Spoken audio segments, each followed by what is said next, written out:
Rapist कौन है? क्योंकि अगर इंडिविजुअली हम बात करें तो सबके भाई अच्छे हैं, सबके पिता अच्छे हैं, वो लोग अपने सिस्टर्स का, अपने डॉटर्स का इतना ध्यान रखते हैं। तो रेपिस्ट कौन है? भाई, रेपिस्ट एक मानसिकता है जो ये सोचती है कि स्त्री सिर्फ एक उपभोग की वस्तु है।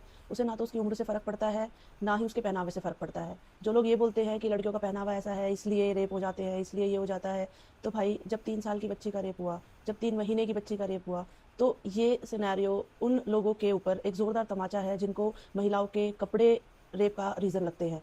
तो ये लोगों की ना बुद्धि के अंदर जो ये कचरा भर चुका है ना कि ऐसे कपड़े पहन के चले तो भाई आदमी का, पुरुष का तो मन मचल गया, तो वो तो उससे गलती हो गई। ये गलती है? मतलब अगर व्यक्ति को अपने मन पे, अपनी बुद्धि पे इतना काबू नहीं है तो वो व्यक्ति नहीं है, वो जानवर है। क्योंकि वो जानवर होता है जो जो उसके मन में आए वो कर देता है, ना तो उसे सही गलत की पहचान होती है, ना उसे ये पता होता है कि क्या उसे करना चाहिए, क्या नहीं करना चाहिए। मानवों को जानवरों से इसीलिए अलग किया जाता है, सिर्फ इसी कारण से अलग किया जाता है क्योंकि मानवों के पास बुद्धि है, विवेक है, वो उसका प्रयोग करके सही गलत की पहचान कर सकते हैं, क्या चीज़ों से समाज में करनी चाहिए, क्या नहीं करनी चाहिए।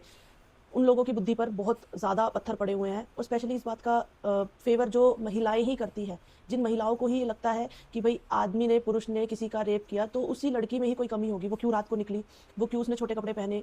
तो भाई ये महिलाएं वो महिलाएं हैं जो ऐसे प्रवृत्ति वाले लोगों को और ज़्यादा बढ़ावा देती है। इन्हीं महिलाओं की वजह से इन पुरुषों की जो उनका उनका जो उनके अंदर जो हिम्मत है वो और ज़्यादा बढ़ती है।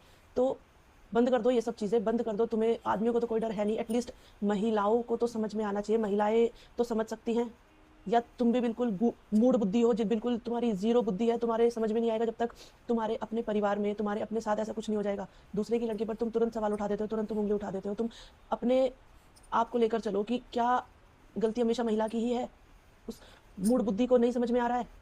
हर जगह बस वो पागल कुत्ते की तरह घूमता रहता है, उसे बस ये दिखता है कि हाँ कोई मिल जाए।